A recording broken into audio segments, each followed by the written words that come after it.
Поранешниот директор на онкологија Нино Васев давал терапија во својата канцеларија за одредени пациенти кога клиниката се соочувала со недостаток.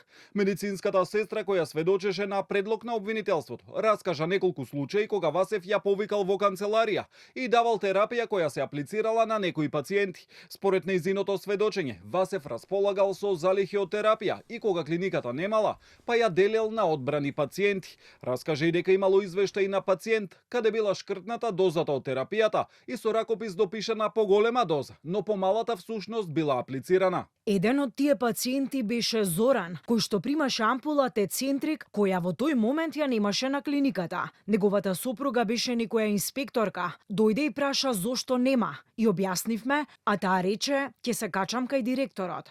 По некое време ми се јави директорот и ме повика во канцеларија, каде беше и сопругата на пациентот и ми даде ампула. Јас ја земав и ја спремив во амбуланта. Уште еден пациент Салиху, која примаше ампула Кейтруда, имаше земено ампула што ја немаше на клиниката.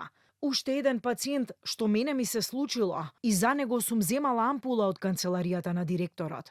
Сведокот појасни и дека доколку една терапија пациентот приватно ја набави, тоа ќе било наверено во извештајот, но во случаите кои ги посочи пред судот, такво нешто немало. Медицинската сестра посочи и на настанот крајот на 2022-та, кога при попис на лековите забележале дека им фалат 90 ампули Гемзерат, што било пријавено во полиција, и уште еден случај, кога од маса снемало кутија со лекови Зомета.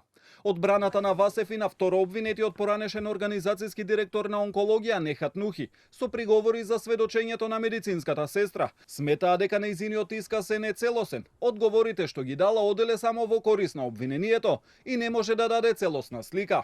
Нино Васев понудил и гаранција до судот, соопшти судијката Славица Наумова Јосифовска и следно рочиште закажа за 9 октомври, кога треба да се сослуша уште една медицинска сестра на предлог на обвинителството.